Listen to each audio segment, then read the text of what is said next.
अस्सलाम वालेकुम। कैसे हैं आप सब। इस चैनल को सब्सक्राइब कीजिए, लाइक कीजिए और शेयर कीजिए। हम आते हैं अपनी आज की एक्सरसाइज की तरफ। आज हमने एक्सरसाइज 4.3 करनी है 10 क्लास के मैथ की।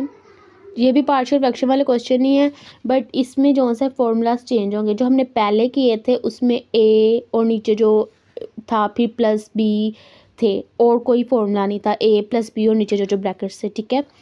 और अब जो है ना, अब ये स्केयर आ गया है, ये आप सबको नज़र आ रहा होगा। इस स्केयर, अगर स्केयर ऐसे आ जाए ना, उसके लिए आपको ए एक्स प्लस बी ये वाला फॉर्मूला यूज़ करते हैं, देखते हैं।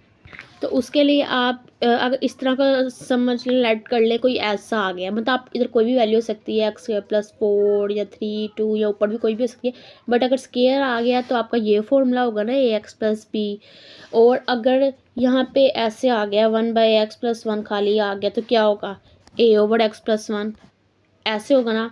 अगर आ गया है इसका 1/x+1 का स्केयर आ गया तो a/x+1 प्लस b/x+1 का स्केयर, ठीक है ना। पहले एक बार फिर दो बार पे आना है, ऐसे हो जाएगा, ठीक है। अब हम ये देखें भी क्वेश्चन है, इसको सोल्व करते हैं। पहले वैसे ही लिखे 3x - 11 over x plus 3x² + 1, ठीक है, इक्वल टू कौन सा फॉर्मूला लगेगा। सबसे पहले पहली ब्रैकेट को देखते हैं। पहली ब्रैकेट पे कोई स्केयर नहीं, मतलब खाली ए वाला लगेगा, a/x+3 आ गया, ठीक है।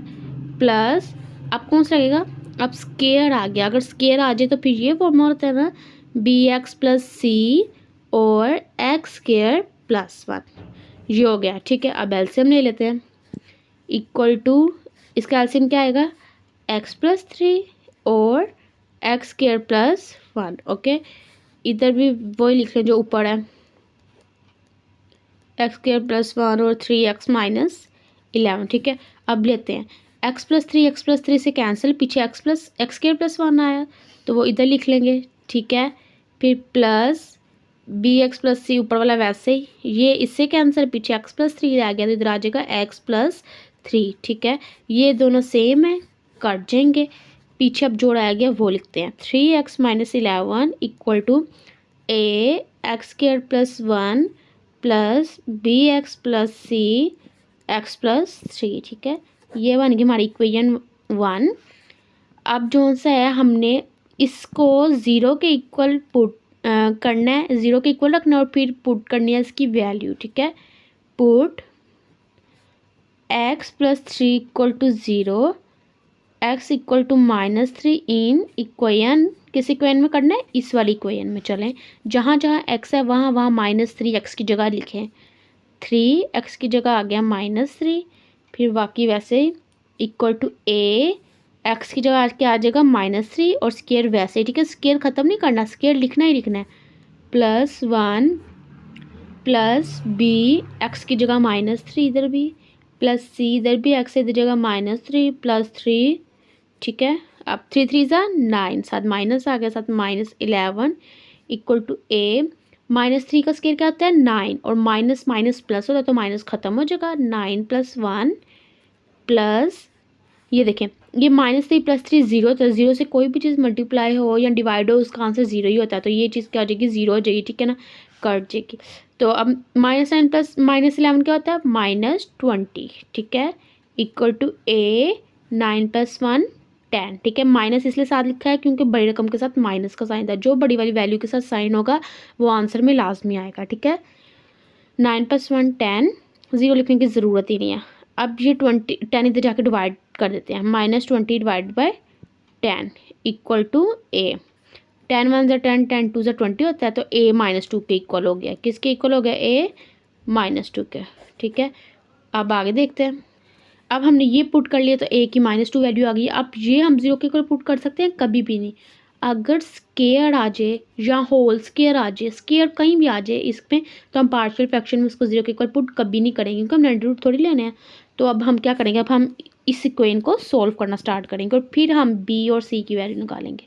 करते हैं, ये देखें 3x - 11 इक्वल टू a को अंदर जाकर मल्टीप्लाई करें तो ax² प्लस a1 ज़ा a, ठीक है, प्लस b, पहले bx को इसके साथ मल्टीप्लाई करेंगे फिर प्लस c को। चलें, bx x bx² plus bx 3 ज़ा 3bx plus c is x a c x plus c three is a three c. ठीक है, अब जो सा है हम इसको अरेंजमेंट इसकी करेक्ट कर लेते हैं, मतलब सीक्वेंस से लिखते हैं। पहले बड़ी पावर वाला है ए एक्स स्केयर, स्केयर के साथ कौन कौन सी, ये बी एक्स स्केयर साथ आ जाएगा। अब और कोई स्केयर वाली है कोई नहीं, आप स्केयर से कम पे आते हैं, मतलब एक्स की पावर 1 पे, तो कौन सी है, plus three B X plus C X. अब एक्स से कम पे क्या होगा, कांस्टेंट टर्म आ जाएगी, ए और थ्री सी है लिख लेते हैं, प्लस ए प्लस थ्री सी। ठीक है, एंड पे चेक कर लेते हैं कि हमने वैल्यूज पूरी लिखी हैं, 1 2 3 4 5 6 6 है, इधर भी काउंट कर ले, 1 2 3 4 5 6 हमारी पूरी वैल्यूज हैं। ठीक है, अब आप फिर से वही लिखें, 3x-11 इक्वल टू, इसमें कॉमन निकालें, ए प्लस बी आ जाएगा अंदर और एक्स स्क्वायर कॉमन, फिर प्लस थ्री बी प्लस सी आ जाएगा अंदर और एक्स कॉमन, और इसको भी कांस्टेंट टर्म को भी ब्रैकेट में लिख लें ताकि आपको पता चले कि ये लैदा वैल्यू है। और इधर लिख लीजिएगा English, equating the coefficient of, किस किस के कोफिशिएंट को हमने इक्वेट करना है, एक्स स्क्वायर के, एक्स के और कांस्टेंट टर्म के। ठीक है, करते हैं पहले, A plus B equal to, square वाली कोई वैल्यू नहीं तो 0, three B plus C equal to, X की कोई वैल्यू इधर है 3 है, 3 के साथ इक्वेट कर दिया, A plus three C equal to -11, sign लाजमी लिखना है। ये हमारी दूसरी इक्वेशन बन गई, ये तीसरी, ये चौथी। ठीक है, ए की वैल्यू हमने निकाली हुई है -2, पुट कर लेते हैं इस 2 इक्वेशन में, put a equal to -2 in equation 2, तो इधर -2 आ गया, प्लस बी इक्वल टू 0 और -2 तो जाके आ जाएगा +2, ये बी की वैल्यू भी आ गई, ए की भी आ गई। अब हमने किसकी वैल्यू निकालनी है, सी की, चाहे आप इक्वेशन नंबर 3 में ए की वैल्यू बी की वैल्यू पुट करके सी की निकाले, चाहे इक्वेशन नंबर 4 में, तो मैं 3 में पुट कर देती हूँ। किसकी वैल्यू पुट करनी है इसमें, बी की, put b equal to 2 in equation 3। ठीक है, 3 बी की जगह 2 लिख लेते हैं, प्लस सी इक्वल टू 3। ठीक है, 3 2 ज़ा 6 plus C equal to 3, c equal to 3, 6 उधर जाके -6 हो जाएगा, प्लस 6 उधर जाके 3 -6 क्या होता है, -3, 6 -3 3 होता है ना, तो बड़े में सा माइनस करना तो माइनस आ गया, और ये सी की वैल्यू भी आ गई। अब वैल्यूस आ गई, अब हमने इस वाली में पुट करना है। ठीक है, ए की जगह पे लिखेंगे -2 डिवाइडेड बाय क्या है, X plus 3 plus B X plus C है, तो बी की वैल्यू क्या है 2, साथ एक्स था, प्लस सी है तो इधर माइनस आ जाएगा 3 ओवर क्या है एक्स के +1 का ये है, और ये हमारा क्या है, आंसर है। ठीक है, बस इतना था इसमें, आपने इसके फॉर्मूले को ध्यान रखना है कि स्केयर की वजह से बी एक्स प्लस सी हो जाएगा, मतलब एक्स आ जाएगा। ठीक है ना, चलें अब नेक्स्ट क्वेश्चन करते हैं, वो भी एज इट इज ऐसा। चलें क्वेश्चन नंबर 2 ये है, इसका भी बनाते हैं हम। सबसे पहले 3x + 7 डिवाइड बाय, क्वेश्चन लिखा वैसे का वैसे, x + 3। ठीक है, इक्वल टू, पहली वैल्यू क्या है, स्केयर वाली आ गई है, मतलब ये फॉर्मूला आएगा। ठीक है, डिवाइडेड बाय क्या है, x² + 1। ठीक है, ये चीज़ें ध्यान रखती है, पहले a है, b है, c है, d है, ऐसे। ठीक है, ये आप बाद में भी लिख सकते हो, पहले भी मर्जी आपकी है। नेक्स्ट x + 3 है, खाली x है, मतलब हम क्या लिखेंगे, c लिखेंगे, क्योंकि a b के बाद c आता है, ये ना वहाँ पे a लिख देना, नहीं c, फिर क्या आएगा x + 3, बस चेंजिंग ये आ रही है कि इसके साथ x आ गया और साथ b ऐड हो गया है, ऐसे हो रहा है। ठीक है, चलो अब एलसीएम ले लेते हैं। एलसीएम आएगा x² + 1 और x + 3। ठीक है, और इधर वैल्यू लिखते हैं जो पहले है। ठीक है, 3x + 7। ठीक है, पहली ax + b और x² + 1 कैंसिल हो जाएगा, पीछे x + 3 आ जाएगा साथ। ठीक है, प्लस c, x + 3 कैंसिल, पीछे x² + 1 आ जाएगा। ओके, अब ये इससे कैंसिल, पीछे बचा 3x + 7 equal to a x + b x + 3 plus c x² + 1। ठीक है, ये हमारी बन गई क्वेश्चन नंबर 1। अब वैसे ही पुट करते हैं वैल्यू, इसके लिए तो कोई वैल्यू पुट नहीं होनी, इसको तो हम इक्वेशन करनी है, वो बाद में कर लेंगे, ठीक है। अगर आप पहले करना चाहते तो कर सकते हैं। ये देखें, इसको ये जीरो इक्वल पुट हो सकता है क्योंकि एक्स के ऊपर पावर नहीं है। करते हैं पहले put x plus 3 equal to 0 और एक्स इक्वल टू -3 हो गया, ठीक है, इन इक्वेशन 1। जहाँ जहाँ एक्स है -3 पुट कर दें, एक्स की जगह -3 आ गया, plus 7 equal to a, x की जगह आ गया -3 plus b -3 plus 3 plus c -3 का स्केयर प्लस 1, ठीक है। 3 3 ज़ा 9 -7 प्लस 7 इक्वल टू, इधर -3 प्लस 3 0, तो 0 किसी चीज़ से मल्टीप्लाई करें आंसर 0 आता है, तो ये तो वैसे ही 0 हो जाएगा, ठीक है ना। प्लस 3 3 ज़ा 9 प्लस 1, ठीक है। -9 प्लस 7 क्या होता है -2, 9 -7 होता है 2 और बड़ी के साथ माइनस के साथ तो माइनस आ गया, इक्वल टू 0 लिखने की जरूरत नहीं है, खाली सीख लेते हैं। 9 + 1 10, ठीक है। 10 इधर जाके डिवाइड हो जाएगा ऐसे, ठीक है। 2 1 ज़ा 2, 2 5 ज़ा 10, ये कट हो ना, तो आ गया सी की वैल्यू क्या आ गई -1/5। ये माइनस का साइन भी ध्यान रखना है इस चीज़ का। ये हमारे पास सी की वैल्यू ये देखिए आ गई है। अब हम इसको सोल्व नहीं कर सकते, तो इसलिए हम इस इक्वेशन को सोल्व करेंगे। चले करते हैं, वैसे लिखेंगे 3x + 7 इक्वल टू, चलिए सोल्व करते हैं इसको, इनको मल्टीप्लाई करते हैं। पहले ax को इससे करते हैं, ये x है, ठीक है। ax x है ax के प्लस ax 3 ज़ा 3ax plus bx plus 3b plus c को अंदर इससे मल्टीप्लाई करते हैं तो cx स्क्वायर प्लस c, ठीक है।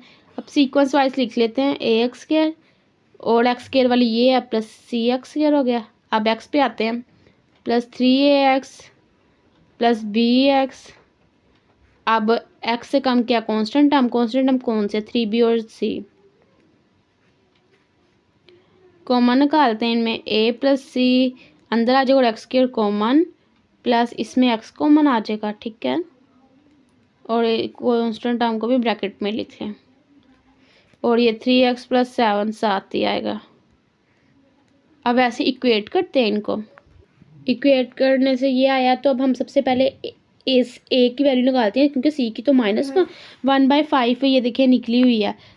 तो सी की वैल्यू पुट करते हैं और ए की वैल्यू आ जाएगी, पुट सी इक्वल टू -1/5 इन किस में, इक्वेशन नंबर 2 में। करते हैं ए -1/5 इक्वल टू 0 हो जाएगा, तो -1/5 क्या हो जाएगा +1/5 और ये ए की वैल्यू भी आ गई।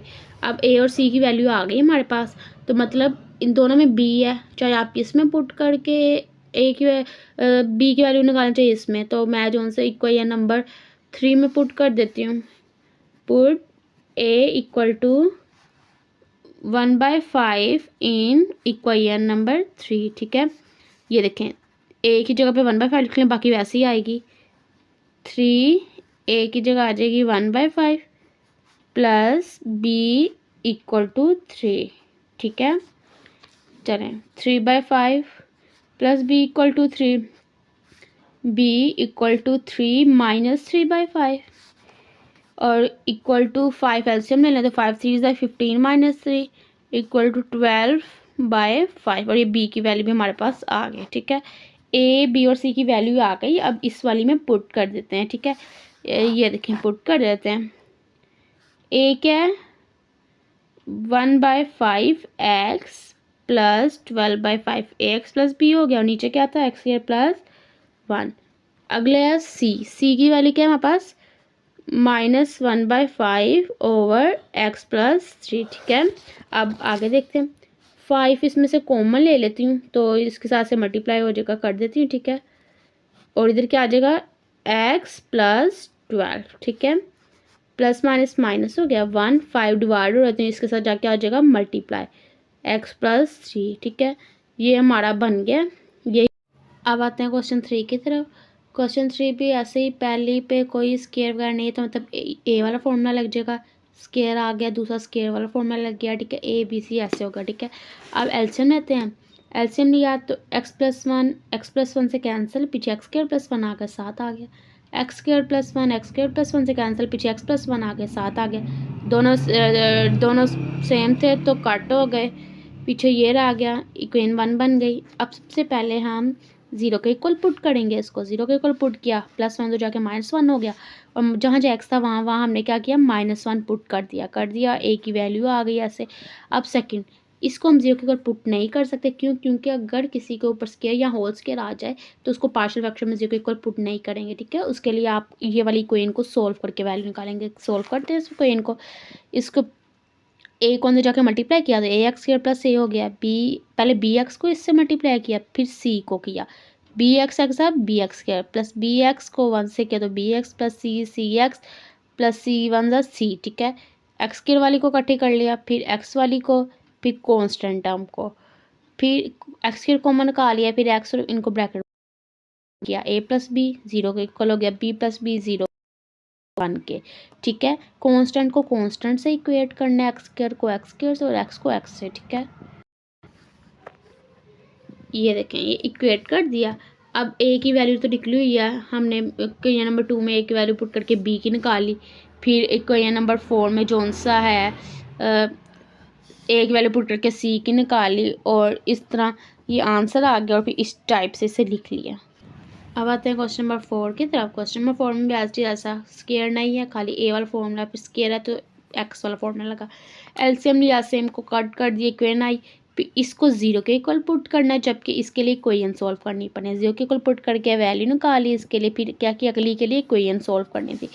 तो इस इक्वेशन को सॉल्व किया, मतलब ए को पहले इससे मल्टीप्लाई किया, फिर बी एक्स को इससे, फिर सी को इससे, फिर एक्स के वाले को इकट्ठा कर दिया, फिर एक्स वालों को इकट्ठा कर दिया, और फिर कॉन्स्टेंट टर्म को, फिर इनमें से कॉमन निकाल लिया और इनको इक्वेट किया, x² के कोफिशिएंट को x² से, x के x से, और कांस्टेंट टर्म के कांस्टेंट टर्म से, ठीक है।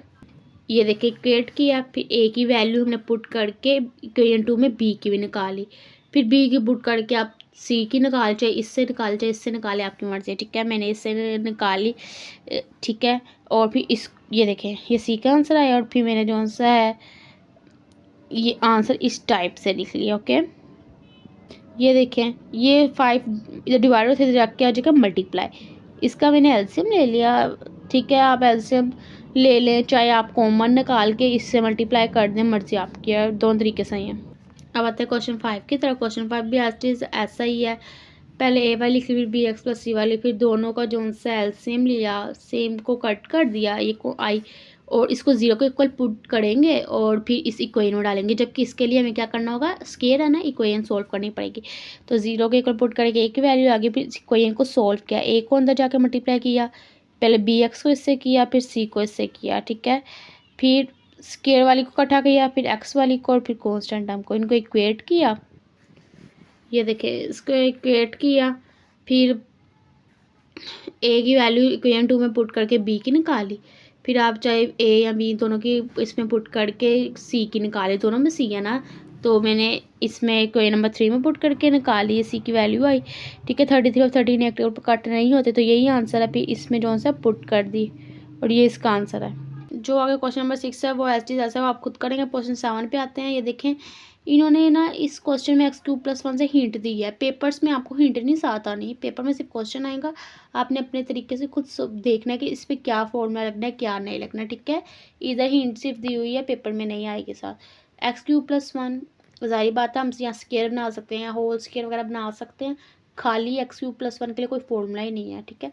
तो आप x³ + 1 का फॉर्मूला लगाएं, कौन सा फॉर्मूला लगेगा, वो वाला a³ + b³ वाला, और वो क्या फॉर्मूला होता है, a + b a² - ab + b², ये वाला, ठीक है ना। ये फॉर्मूला इस पर पुट कर दें और फिर आगे सोल्व करते हैं। ये देखिए, मैंने इस पर ये फॉर्मूला पुट कर दिया, ठीक है, a³ + b³ वाला। फिर सबसे पहले पहली ब्रैकेट स्केयर नहीं है तो a वाला आ गया, इस पर स्केयर आ गया, मतलब bx + c वाला, ठीक है। एलसीएम लिया, सेम थी, कट हो गई, इक्वेशन आ गया। अब इसको 0 के इक्वल पुट कर देंगे, जबकि इसके लिए इक्वेशन सॉल्व होगी, करते हैं। इसको 0 के इक्वल पुट किया तो a की वैल्यू आ गई। अब इस इक्वेशन को सॉल्व करते हैं, a को अंदर जाकर मल्टीप्लाई कर दिया, x² - ax + c हो गया, bx को पहले ही मल्टीप्लाई किया, फिर c को मल्टीप्लाई किया, ये फिर इनको इक्वेट कर दिया, और बाद में a की वैल्यू तो निकली हुई थी, तो उसको इक्वेशन 2 में पुट करके b की निकाली, फिर ए की 4 में पुट करके सी की निकल आई ऐसे, ये देखिए, और फिर एंड पे ये आंसर इस तरह लिख दिया। ठीक है, इसमें कोई मुश्किल नहीं थी, उसी तरह करना था, बस आप स्टार्टिंग में फॉर्मूला लगा लें। अब आते हैं क्वेश्चन 8 की तरफ। क्वेश्चन 8 में भी वैसे ही ये फॉर्मूला x³ + 1 का ऐसे लगा लिया। फिर पहली पे स्क्वायर नहीं था तो ए वाला फॉर्मूला लग गया, दूसरी पे स्क्वायर आ गया तो bx + c वाला एलसीएम लिया, दोनों सेम थे, कट हो गए, फिर इक्वेशन बन गई। सबसे पहले x+1 को 0 के इक्वल करके पुट कर दी वैल्यू। फिर इसके लिए तो आप इक्वेशन सोल्व करेंगे। इस इक्वेशन को हमने क्या किया, सोल्व किया। ये देखें, पहले ए को अंदर जाके मल्टीप्लाई किया। ठीक है, ये ए एक्स स्क्वायर हो गया और ये माइनस है। ठीक है, -ax+a+b(x) को अंदर जाकर मल्टीप्लाई किया, फिर c को, और इस तरह के आप इनको इनको इक्वेट किया। फिर ये a की वैल्यू आ गई, इस a की वैल्यू पुट करके b की और इस तरह a की पुट करके c की निकाली, और फिर इस तरह इस तरीके से लिखना है। ठीक है, और 4.3 के इतने क्वेश्चन थे। कोई समझ आया तो आपको कमेंट सेक्शन में पूछ सकते हैं। ठीक है, थैंक यू।